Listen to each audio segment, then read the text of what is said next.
Good morning students. Alcohol की synthesis हम कर रहे थे। हमने रिएक्शन कर ली थी कि अल्कोहल को सिंथेसाइज करने के लिए हम रिडक्शन का प्रयोग करते हैं।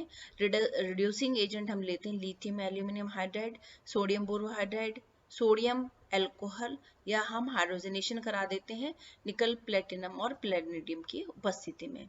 हम जो जिनका रिडक्शन कराते हैं वो कार्बोनाइल कंपाउंड्स होते हैं जिसके अंदर की सी डबल बॉन्ड प्रेजेंट होता है।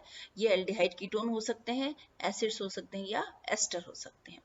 आज के इस लेक्चर में हम सिंथेसिस के मेथड जो पढ़ेंगे उसके अंदर हम ले रहे हैं सबसे पहले एल्काइल हैलाइड से सिंथेसिस।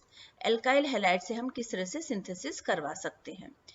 यहाँ पर एल्काइल हैलाइड लिया और इसकी रिएक्शन कराएंगे एक्वस मीडियम में हम KOH के साथ।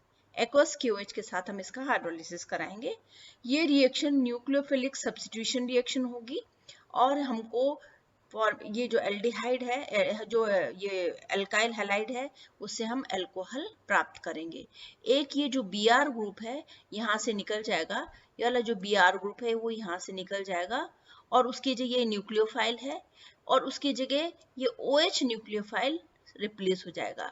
इसीलिए इसको हम न्यूक्लियोफिलिक सब्स्टिट्यूशन रिएक्शन कहते हैं। न्यूक्लियोफिलिक क्यों है? क्योंकि एक न्यूक्लियोफाइल निकल गया, उसकी जगह दूसरा न्यूक्लियोफाइल आ गया, इसलिए न्यूक्लियोफिलिक सब्स्टिट्यूशन रिएक्शन कहलाती है और हमको मिलता है इससे प्राइमरी अल्कोहल। जो अल्कोहल हमको यहाँ पर प्राप्त होता है वो 1 डिग्री अल्कोहल है, या फिर हम यूँ कह सकते हैं कि हमको प्राइमरी अल्कोहल प्राप्त होता है।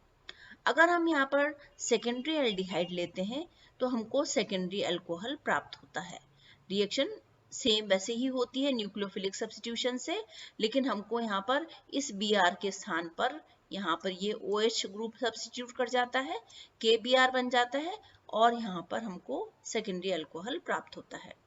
अगर टर्शरी अल्काहाइड अगर हम लेते हैं तो टर्शरी अल्काहाइड में क्या होता है कि जो बनने वाला कार्बोकेटायन है वो दो तरह से स्टेबलाइज हो सकता है, या तो Br की जगह KOH आ जाए, या फिर ये पास वाले कार्बन एटम से एक हाइड्रोजन को लूज कर दे और इन दोनों के बीच में डबल बॉन्ड हो जाए। तो यहाँ पर दो रास्ते हैं। पहला रास्ता है न्यूक्लियोफिलिक सब्स्टिट्यूशन का और दूसरा रास्ता है इलेक्ट्रोफिलिक एलिमिनेशन का। तो एलिमिनेशन करके एल्कीन बन सकते हैं। तो यहाँ पर ये दोनों के 50-50% चांसेस हैं, या तो अल्कोहल बन जाता है या फिर एलिमिनेट होकर एल्कीन बन जाती है। तो यहाँ पर हमको जो पदार्थ प्राप्त होता है उसकी क्वांटिटी कम हो जाती है। तो इसको रोकने के लिए हमको क्या करना है, हमको दूसरा मेथड अपनाना पड़ता है। हम क्या करते हैं, यहाँ पर silver salt of acetic acid के साथ इसकी रिएक्शन कराते हैं। तो यहाँ से ये Br और यहाँ से ये Ag आपस में रिएक्शन करके AgBr बना देते हैं और ये CH3COO जो ग्रुप है नेगेटिव, ये जाकर इस कार्बन पर जुड़ जाता है जो कि पॉजिटिवली चार्ज है, इसके ऊपर जुड़ जाता है पॉजिटिव आयन और इस तरह से रिएक्शन हो जाती है।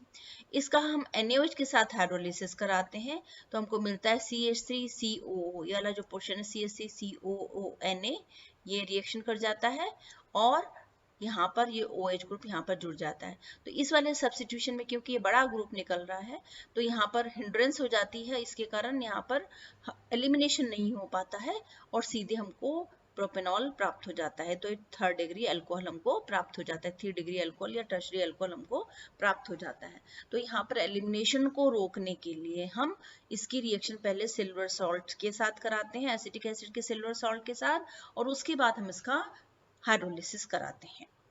अगर हम ग्रिग्नार्ड रिएजेंट से अल्कोहल बनाना चाहते हैं तो ये बहुत यूजफुल मेथड है ग्रिग्नार्ड रिएजेंट से अल्कोहल को बनाना, और काफ़ी काम में लेते हैं हम अल्कोहल बनाने के लिए।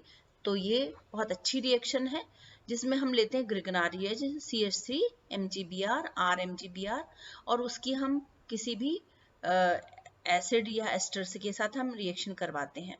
एल्डिहाइड कीटोन के साथ भी हम रिएक्शन करा सकते हैं। तो यहाँ पर हम देखते हैं कि ये है, तो यहाँ पर ये बॉन्ड टूट जाता है, ये वाला बॉन्ड, ये हाइड्रोजन निकल जाएगा यहाँ से। तो CH3 ग्रुप, ये जो CH3 है, ये जो CH3 है वो इस कार्बन पर आकर जुड़ जाएगा और O और ये MgBr यहाँ पर रिएक्शन करेंगे और हमको मिल जाएगा अल्कोहल। तो इस तरह से हमको प्राइमरी अल्कोहल प्राप्त हो जाता है।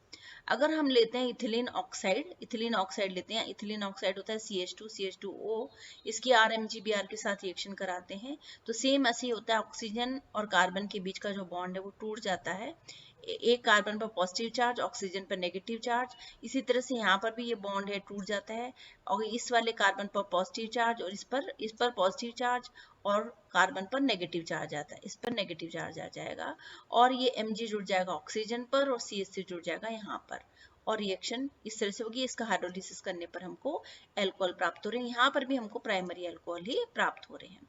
अगर हम एल्डिहाइड लिया तो सेम रिएक्शन हमको प्राइमरी अल्कोहल प्राप्त होंगे।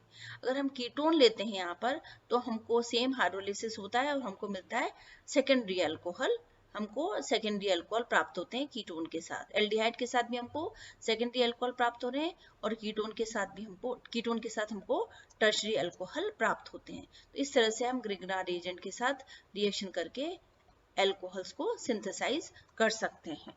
तो नेक्स्ट रिएक्शन में हम पढ़ेंगे सिंथेसिस की कुछ और